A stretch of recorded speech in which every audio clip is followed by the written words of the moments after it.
Hey everybody, welcome to another episode of Purple Insider. Matthew Coller here.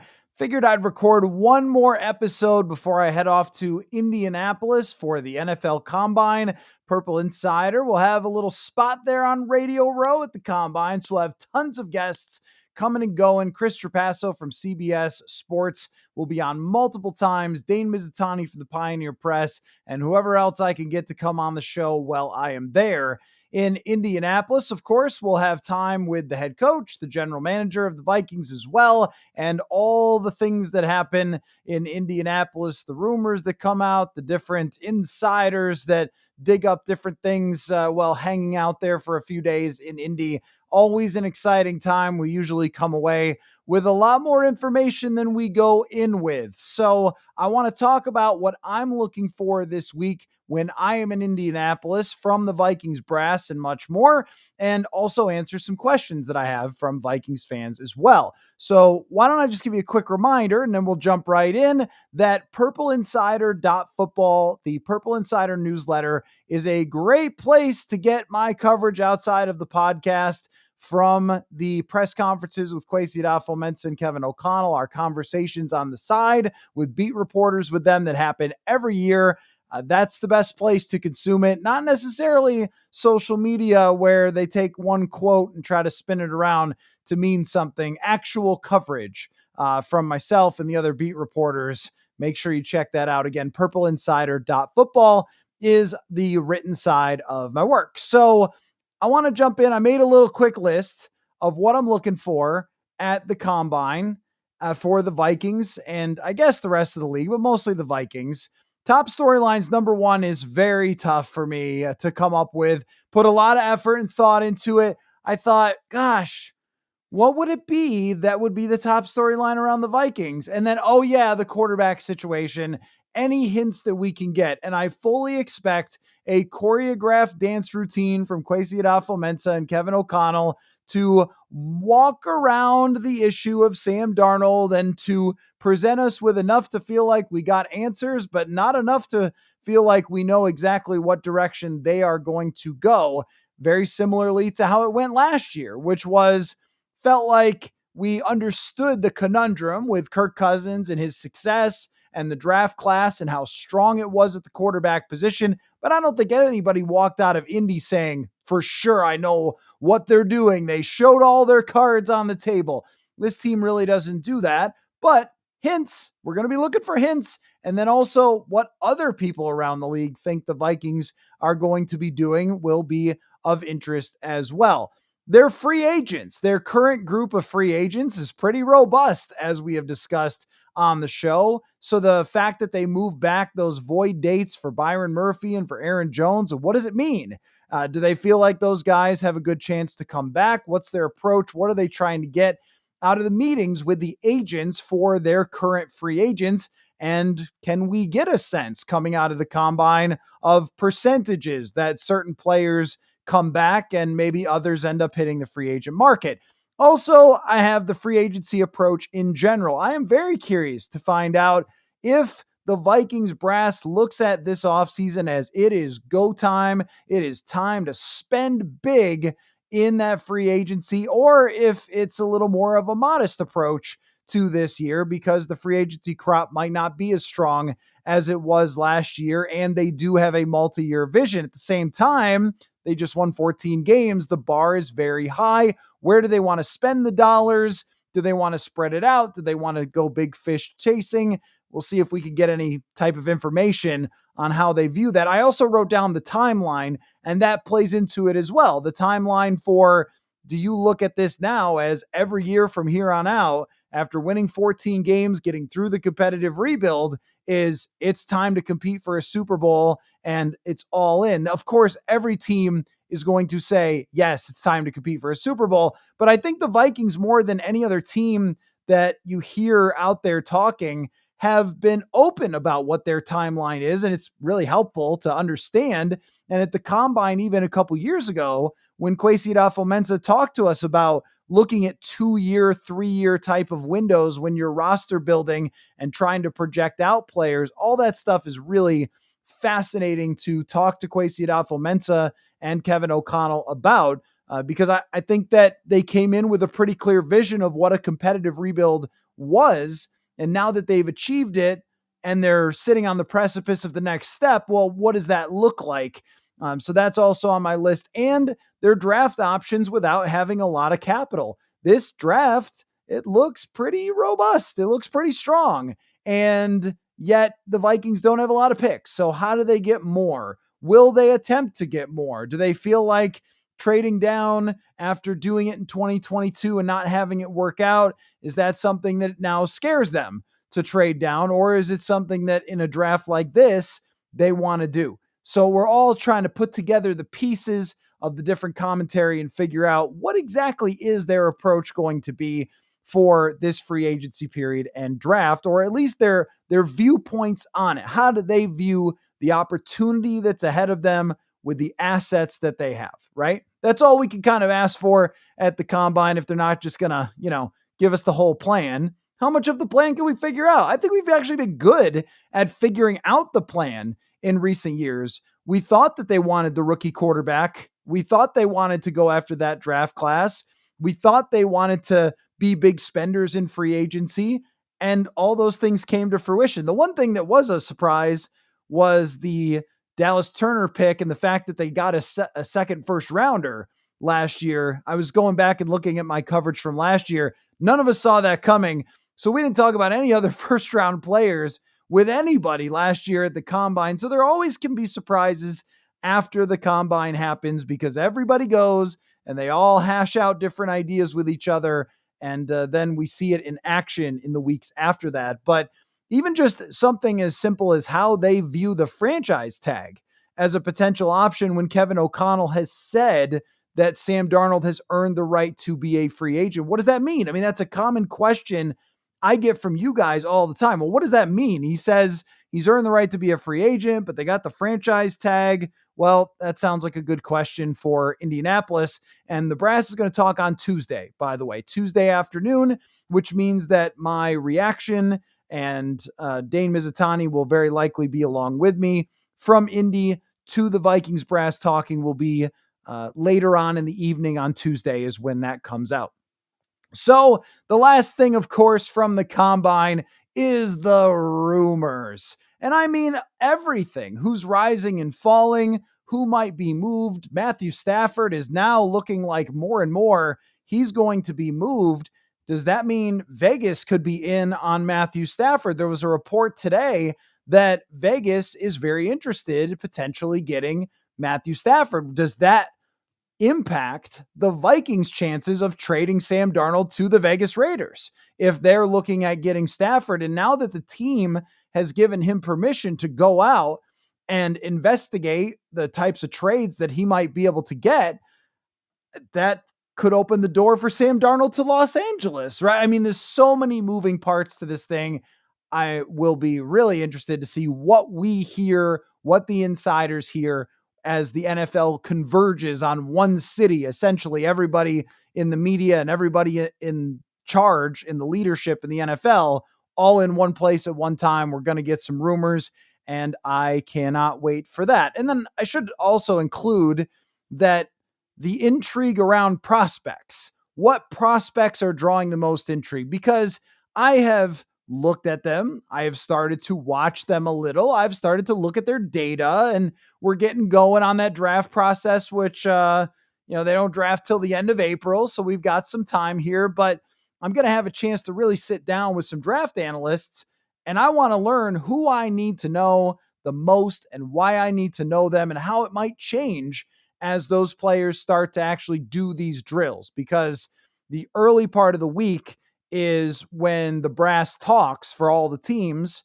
And then the later part of the week is where they do all the drills. So a lot of the interviews that I'm going to be doing is before anyone's actually hit the 40-yard dash or anything else. Although it seems like it's just a lot of players who aren't doing as much as they used to. So maybe it won't move the needle as much as it did before, but I'm looking for running backs with explosive ability, defensive tackles who are freaks, offensive tackles that might be guards, because that's another thing we don't really know about. So there's so much in this week that we use as one of my favorite times every year just to investigate, to go and to be a little gumshoe and try to figure out everything that's going to happen in the coming weeks. And the NFL always has a way to surprise us anyway. Folks, I'm trying a new thing in order to stop going to fast food restaurants all the time with my busy schedule. It is called Tempo Meals. Tempo is a weekly delivery service that delivers chef-crafted meals from a dietitian-approved menu fresh to your door. Their perfectly portioned lunches and dinners take all the guesswork out of eating as well. They are fully prepared and can be heated up in the microwave in just 3 minutes. A couple of meals that I've got coming my way this week are the sweet and sour meatballs, the honey glazed pork chop, and the tender chipotle sirloin. Those are just my choices, though. There are dozens and dozens of options, and I figured it all out in about 5 clicks. So, for a limited time, Tempo is offering my listeners 60% off your first box. Go to tempomeals.com/purple insider. That is tempomeals.com/purple insider for 60% off your first box. Tempomeals.com/purple insider. Rules and restrictions apply. So let's fire up your questions, thoughts, and comments. I figured I better get some answered now before the combine because I'll be doing so many interviews that there aren't as many fan questions getting answered on the show for a week, but you can always reach out to me, MatthewColler@gmail. Feel free to use it. Shoot me a note anytime. Ask a question. I'll get it on the show if you are able to do that. So let's fire it up. This is from Matt D. From Matt C to Matt D here. Any interesting position group trends this year for players going into the combine? Groups of bigger, smaller, faster than previous years. Any groups have more players than average this year? So this is just my understanding. Now we're going to find this out. And this is one of those fundamental questions because sometimes you go into it and you go, hey, I don't know how strong that position group looks. And then you come out of the combine saying, oh, actually a little bit better than maybe we expected. Or a position group comes out and you go, maybe it's not quite at the level that we thought because some of these athletic ability trait type of things will check some guys off boxes. Like, well, if you're going to be a cornerback running a 4.7, it's just not going to work, right? Things like that, where there might have been players that they thought were intriguing, but don't really match the specs, that kind of stuff. Yes, it's overrated. Yes, it's kind of crazy that we still do it this way, but there is truth and there's data behind what these events will suggest about players' success. So we still do them. Anyhow, that's a main thing that we're looking for coming out of the combine. But my understanding going into it is, and it does benefit the Vikings this way, that the two big positions that are just wowing everybody in the draft analysis world are running back and defensive tackle. That there are way more defensive tackles that have been invited to the combine than in previous years. And there are way more running backs who are getting high grades, first 2 rounds, first 3-round type of grades that could be potential starters. That's just based on their tape so far. And we don't have these numbers yet. But I was looking the other day at Chris Trapasso's list of his top 10 at each position, which he and I are going to talk a lot about at the combine. And one of the guys that I like the most in the draft, Damian Martinez, a running back from Miami, he had him as like the 10th best running back. I'm like, that's how many good running backs are in this draft, that this guy at Miami who averaged 6.5 yards a carry and is a beast is not even at the very top of your list. So that's a position to watch. The top guys beyond an Ashton Genty, beyond an Omarion Hampton. Is there somebody else? Are there other players who we're going to have to learn their names? Because so far it's been Caleb Johnson, Hampton, Genty, and that's been the main guys we've talked about. And Scatabo, are there going to be more who make their case? And Scatabo, if he does everything at the combine, will be one of a lot of intrigue. Like, what does he run? How fast is he really is going to be a question. Because I looked at him as kind of a Mack truck out there, but is he actually faster than we think? So there's a lot of stuff like that, a lot of nuance, but I'd be also interested if some corners make some noise, because the Vikings should be looking at corners and really that tackle to guard. Does somebody weigh out more like a guard than a tackle, because if someone comes into the league as a tackle and gets moved inside, I think there is a lot of success stories of doing that. If someone's been a tackle for several years in the NFL, like a Blake Brandel or an Oli Udoh who's drafted late and it's sort of a hope and dream thing, maybe less success. But if someone's a first round talent and they're a tackle, but they go to the combine and they have the shorter arms or not quite the same athleticism as the offensive tackles, but they could be a good guard because they're talented. Well, suddenly those guys are going to make our list, because I've really only been looking, and a listener pointed this out. It's a smart observation. I've really only been looking at the guys listed as guards, but that there could be more that are not just guards. And the Vikings did this with Ezra Cleveland. Didn't really, it was ish, kind of worked out, but didn't really work out. But they did it before, where they drafted a tackle and immediately moved him to guard. I thought that was the wrong guy to do that with, but they did do that.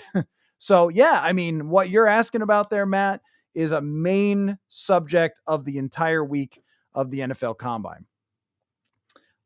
Odin Edwine asks, sorry if I'm mispronouncing, you have a budget of 25 to 30 million. How would you fix the interior O-line this offseason? Well, if, say, Kevin O'Connell came to me and he said, look, I know we need this, I know we need that, but if we're going to compete for a Super Bowl, there is one way and one way only to do it. And that is to build the most stout offensive line that the Vikings have seen since Randall McDaniel. Like, let's go. Let's make this thing different. Next level. Difference making. Dominating, if you will. Play style. Then I would say, okay, here's how we're going to do it. There's two different ways. Number one would be throw everything you've got at Trey Smith and draft Tyler Booker with your first round pick and just get two super physical beasts at your guard positions and maul some people. And when you get at the goal line and it's 3rd and 2 at the goal, or 3rd and goal from the 2, you can slam it in with anybody.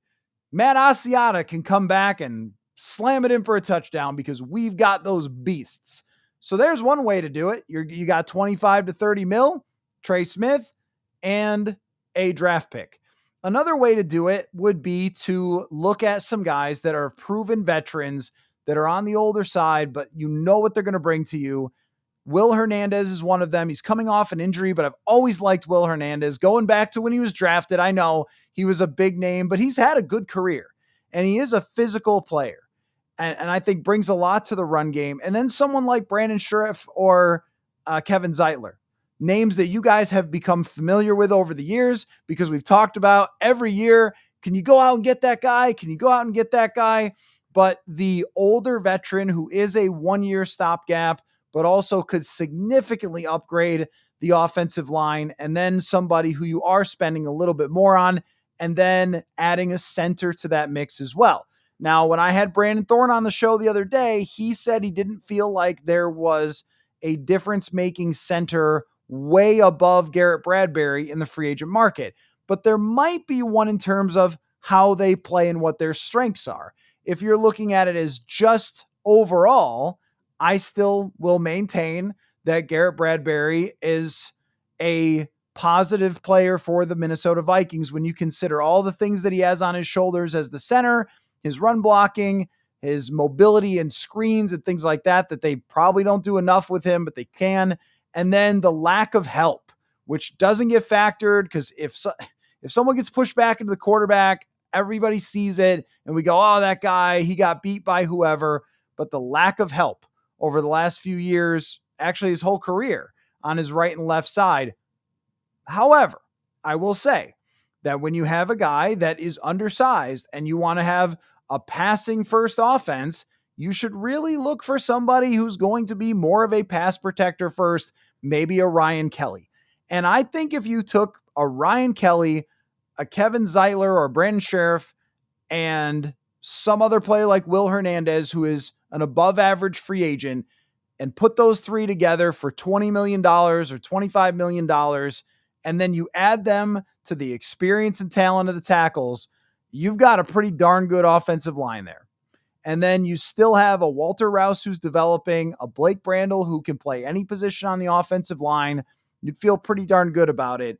And I think what they're looking for last year, the total numbers show the Vikings as having an average offensive line. In the middle of the season, they were very good. Overall, they were very good.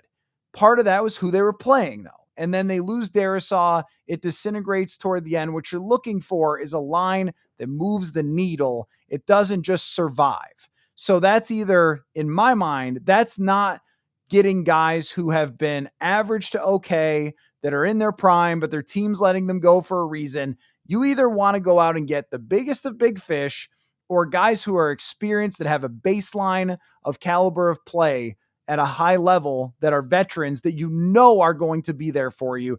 Those are the ways that I would go about it. Next question is from Florian. Says free agents have three main concerns going into their decisions of where to sign: money, chance to win, and the state of the organization. How about a pie chart on how much those factors are important to them? The hard part about making a pie chart on how important different things are to free agents is that they're not all the same. Not every free agent says, well, look, it's just the biggest dollar figure. I truly don't care where I go. Some might have things that in their life, their family, they want to go to a certain place because it's closer to family, it's closer to home, it's whatever. They might have that. They might have the state of the organization or who the coach is as a super high priority. I mean, if you are a leader on a team, think about that. If you're going to be a captain, I think you want to make sure that you're going to be working closely with a coach who you like. I mean, Jonathan Grenard talked about this. Blake Cashman, of course, knew it. But the state of the Vikings organization sold those guys last year. Brian Flores had the connection with Van Ginkel, but someone like Jonathan Grenard, someone like Blake Cashman, knowing what they were getting in their leadership and the state of the organization, the NFLPA survey, which usually comes out around the combine, I expect the Vikings to be number one, number two, somewhere up there. I don't know how you could do better than they did last year in terms of the treatment of their players and the culture inside the locker room. It was just a tremendous, tremendous locker room under Kevin O'Connell. So they're probably going to get A pluses across the board for how good of an organization it is my expectation. So the Vikings do have that edge, but that they don't have that edge with everybody. I mean, they might just be how contracts are structured, different agents, different relationships with agents, with teams, of knowing, all right, like this agent likes to do it this way. We like to do it that way. It doesn't really match up. Like, it is complicated. If I'm going just by your question, though, broadly, I would think in terms of where to sign, the number one is always going to be money. Now, usually everyone sort of understands what that price is going to be and whether they want to match it or not by the time they get to the table. It's not like one team, the Giants shows up and they're going to offer a player $10 million a year, and then another team's got $23 million. Like, I think everybody has a good sense these days for where your player stands. We have so much data to compare everybody, where your player stands, where everybody else stands in terms of their contracts, precedents, the different tiers. So an elite wide receiver is getting 35 to 40. A second tier receiver is getting 22 to 26. A third tier receiver is getting 15 to 20. Like, everybody knows this intrinsically by how their player compares to the rest of the league. So there's a lot of close offers, I think, but structure. How much money does my guy get put in his pocket right away? And is the ownership willing to pay up? So money is probably at the top of the list. That's what these guys ultimately are doing jobs for, is to get paychecks, get generational money, and have long careers. And like, that's a big factor. You only get so many shots at free agency. And a lot of times for players, it's one. So you got to maximize that shot. And I don't begrudge anybody for ever doing that. So I would put that as probably the highest. And I think chance to win and state of the organization are probably a little too close to each other. They're pretty much the same thing. Not entirely, but a lot of times if your team is losing, think about the Browns. When the Browns make the playoffs with Joe Flacco, their coach wins coach of the year. Wow, they're turning it around. And then the next year they lose and they're the biggest calamity in sports, right? It's just kind of how it goes. But state of the organization in general, if you're considering owners, coaches, how stable the coach is, that is probably really important more than chance to win the Super Bowl. So if you're going to a team that, say it's like the Pittsburgh Steelers, where you know who the coach is, you know who the owners are, you know the history, but you look at it and go, are they really going to win the Super Bowl next year? Probably not. Not unless, Tom Brady comes back or something. There's just not a quarterback out there. Players signed with the Vikings last year knowing what the over-under was, but they made their bet on O'Connell and they made their bet on offers being good and the environment that they were coming into. So overall environment culture, I think, is very, very important. And amenities now is important. The Vikings players come into the facility and go like, yes, this is what it's supposed to be. This reminds them at TCO Performance Center of their colleges where they have Phil Knight out in Oregon and Nike just giving them the best of the best of the best. And then they go to Cincinnati or something and are like, wait, I'm in the NFL? And this is where we're practicing. This is what my facilities are. I think that if you're a free agent, you're really looking at all that sort of stuff. So there's more than a couple different factors, but the Vikings have edges on all of them, which kind of leads into the next question from CJ, who says, where do the Vikings rank on the appealing place for free agent standings? Emphasis on impact players looking to win 2025 through 2027. Coach of the year, but not just coach of the year. You can win coach of the year and be a jerk. It's probably happened before, I'm guessing. I think with Kevin O'Connell's reputation around the league and even just something as simple as a courteousness. Like, think about this. How many teams, when they added Daniel Jones, would have a sit-down meeting with all the quarterbacks, with Brett Rippon, with Nick Mullins? Like, Kevin O'Connell being a former player and having gone through some things in the league where I think he felt like players were disrespected, including himself on Hard Knocks. If you go back and watch that when he was cut, it was really mean-spirited, and I don't even understand why they were so mean about it. And I think O'Connell's had those experiences stick with him of, I'm not going to treat players like that. I'm going to treat them like adults. I'm going to communicate with them. And that shows. And he has the leaders that can take that ball and run with it. If you're a free agent like Trey Smith, for example, and you know this team has Darisaw, it's got O'Neal, it's got good leadership, it might have an offensive line coach that they like. I don't really try to dip into how good is this coach. It's hard to say. It's usually the players, but the coach will have a reputation around the league. Is this somebody who I want to go play for that's going to make me better? And this coaching staff is really strong and it's got continuity, and we can pick apart, well, they should have a run game coordinator. They should get a different running back coach or something like that. I don't know, because the running game has struggled, but continuity in a coaching staff. If you go to a team and your D-line coach or your outside linebacker coach is one guy, it's not going to change more likely than not unless somebody gets another job like a Grant Udinski. But it's not like there's going to be coaches churning in and out all the time with Kevin O'Connell. So there's a lot that's appealing when it comes to that. And the other reasons, the environments, the players on the team, but also, you mention it, those who do look for a chance to win. I think there's most of the time a baseline of, hey, I want to be in the mix, and we can only control so much, right? If I am Trey Smith, okay, if I'm not re-signing with Mahomes, let me just try to get in that mix with another team that I think has a chance to win, and then we'll see where it takes us over the next couple years. But when a team wins 14 games when they were supposed to win 7 or 8, I think that does send up a flare to free agents who are veterans thinking, I want to go someplace where we're going to have a serious chance to win. They've got a young quarterback. They've got Jefferson. They've got Grenard. They've got star players. And they've got a coach who's overachieved now in multiple seasons. I don't know if it's number one. I mean, I think when you add in all that other stuff, it's got a great chance to be number one. The facilities and the ownership and how they treat players. But if you're really putting that emphasis on looking to win, as you mentioned, I would say that's the number one thing we're talking about, it's probably like 8th. I mean, Philly, of course, Buffalo, Kansas City, Detroit, and they got money. Green Bay is going to be in that conversation.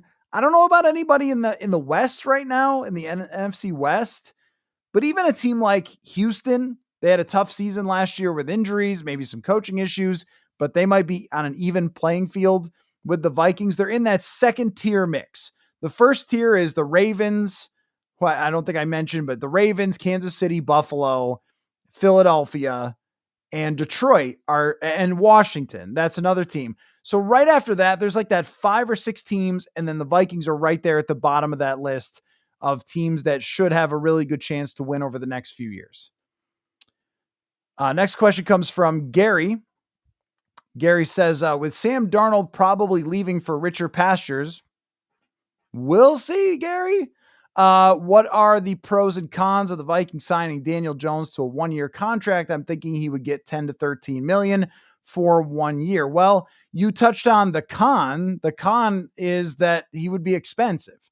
These days, the backup quarterbacks are not like they used to be. Hey, let's pay a guy $900,000 and he could just be the backup. Now, if you want a good one, there are so few. If you want somebody who can actually play and actually save your season, you have to pay for it. And they thought they were paying $10 million for mostly a backup in Darnold last year. I don't really see any downside other than that, though, is that you probably have to use some levers to pull with a contract to make sure it's not taking up too much money. Maybe it's some void years or something like that, because if it takes up too much on a 1-year deal, because 1-year deals just don't give you any flexibility. If it's too much on a 1-year deal, then you might be restricting something else, but not much. I mean, the cap going up 10 to 13 million, it's not too bad, but it's way more than they've spent on the backup quarterback since ever in recent history. That's the only real downside. I mean, Daniel Jones is a guy who could start and who could play and will be healthy. If you need him to save a season, if you need him to start a season because JJ McCarthy isn't ready, he can do that. I have never been super high on the idea of Daniel Jones, but Kevin O'Connell likes him. And I'll always say that he's just done enough to prove that he knows quarterbacks pretty well. So, all right, okay. But there's probably other guys out there that maybe would take half of that. It's just, is it worth it to have a little bit of a guarantee that this guy could start for you for half of a season and you could go 4-4? Like, that's always going to be worth something. He already has familiarity with McCarthy. He already has familiarity with the Vikings. What I'm wondering about is not whether it's a good idea. It's a fine idea for him to be their backup. And there's probably 6 other guys it's a fine idea, like Marcus Mariota. It's fine. Or even Mac Jones. Like, Mac Jones was playing for a horrific franchise last year when he got in, and he played like a backup quarterback would. What you expect from them. I think we view Daniel Jones as a little higher upside because he has that one good season, but there's probably not a huge upside. Mac Jones has one good season. Like, there's not a huge upside on any of these guys. Mariota won a playoff game by throwing the ball to himself and running for a touchdown once. Like, none of them are going to make you think, wow, this guy, if McCarthy can't play, then he's going to be fine and he's going to win 14 games just like Darnold. Like, it doesn't work like that. So the only downside for this is that they might not be able to keep him as a backup quarterback because a team like the Pittsburgh Steelers, which have been rumored to be interested in Daniel Jones, he seems like a good fit for them. They are a running kind of offense, play defense. They try not to turn the ball over. He doesn't have a lot of weapons there as far as downfield wide receivers, but they win games and they make the playoffs. And if you're Daniel Jones, you are looking to do exactly what Sam Darnold did somewhere, but you have to be the starter. If you're Jones, you have to know that you're getting a starting spot if he's following the Darnold timeline, unless this is his San Francisco year. But with so few quarterbacks out there, this should be his, I'm trying to find that, I'm going to go and I'm going to be somebody's starter, overachieve, then get a big contract the following season. But that whole Daniel Jones dynamic, probably throw that in the list of things to ask about at the combine. Kip asks, how many trades back would you like to see Kwesi pull off? 2 or 3, just based on how deep the draft is. Well, I'm really thinking 1. I mean, with the first round, and this depends on what kind of draft capital they have. So if they traded Darnold for a second, then maybe you're trading back from wherever you are in the second to try to stack up more draft picks. But as of right now, because we don't know if that's happening or not, I would really look at it as probably 1. The Vikings have not cared a lot in the Kwesi adofo-mensah era about 7th round draft picks or even 6th round draft picks. They have cared a lot about that UDFA market.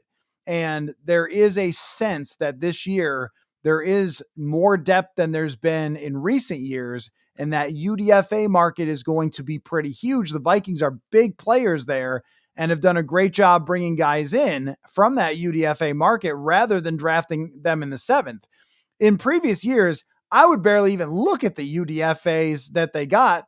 Now, I got to wait when I'm doing that day 3 breakdown to see who they bring in as the UDFAs because they usually get the top guys. So that's going to be another area where they can try to take advantage of. But I look at the trade down scenario as pretty much if you're going from 24 to somewhere between 32 and 36, then that should get pretty good return and it's worth it. If you go past 36, 38, 40, then there's not too many combinations of draft picks that a team can give you in the middle rounds that's going to add up to the type of player that you're leaving on the table from number 24. So it's very delicate. I think if there was one key mistake that Kwesi adofo-mensah made in 2022, which, by the way, if you look at the 2022 draft overall, yeah, there's Kyle Hamilton and McDuffie.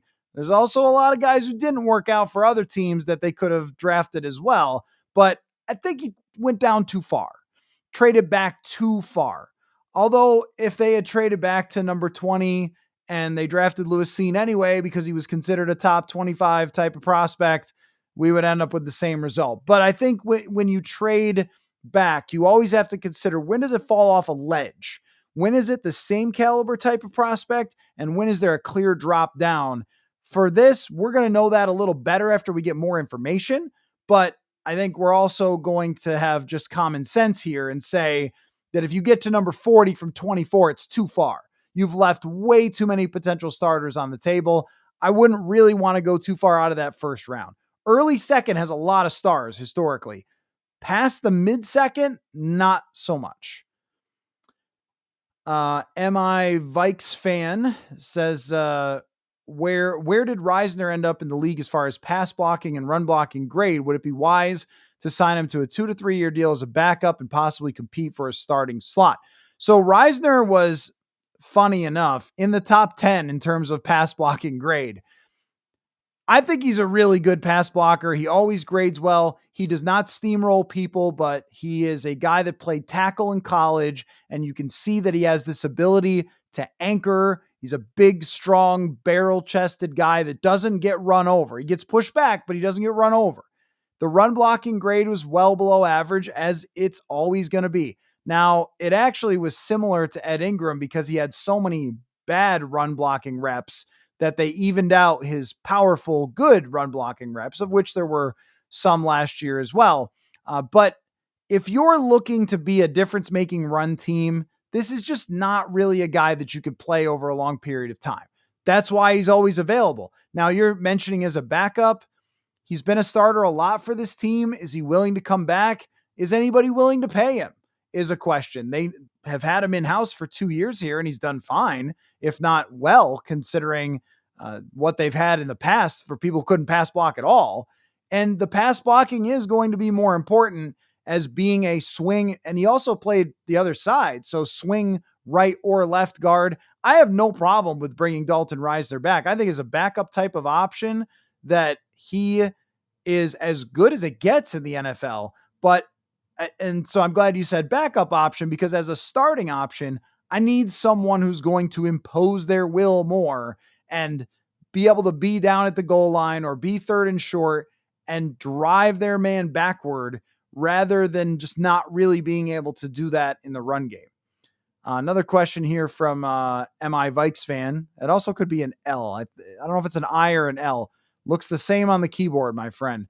Hindsight being 2020, was trading up for Turner the best value, or would it have been better to keep the picks and draft someone like Terry and Arnold, Braden Fisk, or whoever else the consensus guard or center? So yeah, with hindsight, I think we still can't really say how this is going to turn out because we just need more information. We need to see how he plays. There's plenty of guys in that range of pass rusher who have slow first years and then they pick it up. They're not all Jared Verse. We've gone over that, the age difference. But as far as the best value, it was never the best value. The reason I liked it is a little bit of a dubious stance. The reason I liked it was because I really liked the player. I thought Dallas Turner was a phenomenal prospect. I had seen a lot of him, and I had read a lot about him, and I had listened to him talk, and I thought this is the intersection of high intelligence, freakish athleticism, and dedication that often results in superstars. We did not see superstar right away. We also saw a 21-year-old player. We didn't see a fully formed Dallas Turner. In hindsight, it may turn out to be a great move. I mean, Will Anderson never gets talked about for this. Will Anderson, everyone hated that move. Why are the Texans trading for another first-round draft pick? They're giving away their future, et cetera, et cetera. Well, no one complains about Will Anderson because he's a freak. And that's what it often comes down to in hindsight. Right now, it was not the best value because there were players like Jared Verse who were drafted later who turned out to be better already. And Jared Verse is just a star already.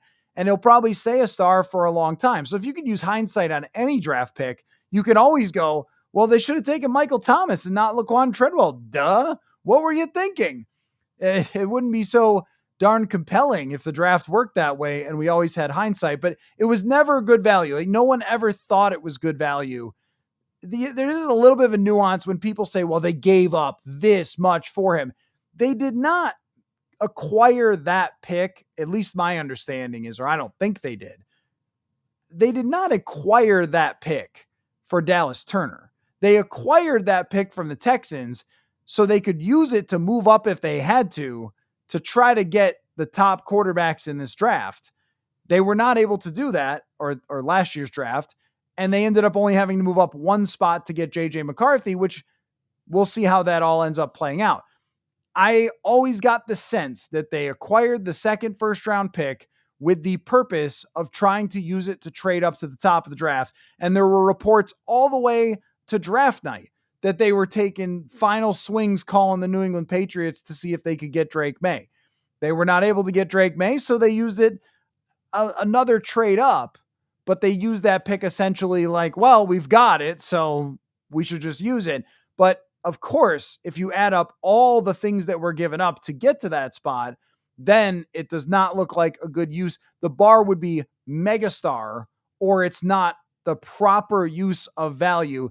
But I had Kwesi on the show last year. We talked about this. Stars are going to win you championships, right? It's going to be superstars that drive. And I know complete teams, of course, but the superstars are going to drive you to success, and you have to find them somehow.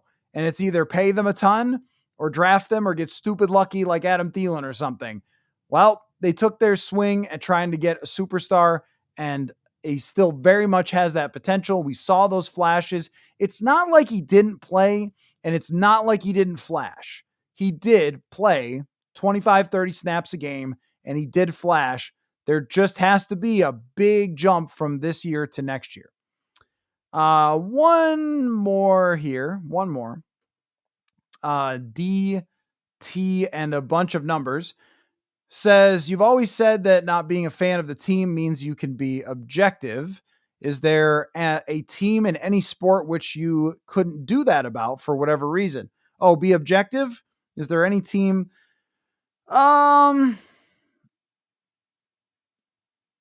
I mean, if I was playing on one, I played, summer basketball with Dane Mizutani and a couple of my friends one summer, and I was biased about our team. So if I was part of it, if the Vikings said we want you to be part of our team, then I would be, of course, not objective, and I would try to help them win, right? But as long as I'm covering a team, I mean, this has just always been me and how I look at sports. When I was growing up reading about sports and listening to it, I didn't really want to hear the broadcaster or the writer be like rah rah for the team. I wanted to hear what the truth is. And I think that's why a lot of you guys like the show, is because I'm a journalist. It's what I went to college for. It's what I got hired for in the business. And so I've always taken a journalistic, objective, sort of fact based. I always look at it as like my other career, if I had ever had one, probably would have tried to be a lawyer or something, right? Putting together cases. That's kind of what I do here. It's like, why would this work? Why won't this work? Well, it's all just cases. And so I like that part of it. That's what makes me get excited about sports. So even like the Minnesota Lynx, I have Lynx season tickets and I have some shirts. I have like a Simone Augustus shirt and stuff. And in the playoffs, man, it was exciting. I wanted them to win. That's probably as close as it gets. I wanted the Lynx to win when I went to their home games. I was not sitting in the stands being like, well, hopefully both teams have a good time. Like, I wanted to see the crowd go crazy and them to, I'm there with all the fans in the stands and stuff. So I guess that's probably as close as I get. At the same time, if they get outplayed, I'm still going to look at it like, all right, let's break it down. Why did they, like, what was the lineups? What was the shot selection? What was the whatever? Like, I'm still, even last year, as I was going to all the games, going through that playoff run with the Lynx, I was still writing for herhoopstats.com because I love those guys' data over there. If you like women's basketball, go check that out. Herhoopstats.com. I was writing columns for them, reacting to the games, and I was doing it in the same sort of objective manner. So, it's just how it's always been. This is the result of growing up in an area where the football team missed the playoffs for 19 straight years. This made me think about the whole league all the time. And I always was like you guys, always wanted to be in the GM seat, always wanted to talk about, did they make the right draft picks? Did they spend the money the right way? Franchise the right player? Always kind of second guessing. Did the coach make the right decision there? Did they have the right scheme? All that stuff. I've always liked that about sports. That's what gets me excited about it. That's different for everybody. And how much you guys love the team is also great for me because it's a different perspective when you ask questions and we have conversations and stuff like that. So I think it's a good dynamic we have. So there you go. All right. I'm going to go and I'm going to get on a plane or two planes and make my way out to Indianapolis. Got a Radio Row spot there, allegedly waiting for me. Got that email the other day. So that should be pretty cool for the Purple Insider. First time I've had a Radio Row spot there, which I'm excited about. And we'll bring you all of that this week. I just couldn't be more pumped about it. And I hope you are too, to follow along. So again, the newsletter, purpleinsider.football. And I just highly suggest The Athletic is going to be there, the Pioneer Press, the Star Tribune, myself, all of us have the places where these things will be originally reported. So there's aggregation, there's random accounts on social media that steals all this stuff, takes away from the people who are doing the actual work. So sign up, even if it's not me, even if it's not purpleinsider.football, but watch the show. Pioneer Press, Star Tribune, The Athletic, we're all going to be there. Make sure you follow the people doing the actual work is just my suggestion. So thanks a lot, everybody. And we will talk to y'all soon. Football from Indy. Football.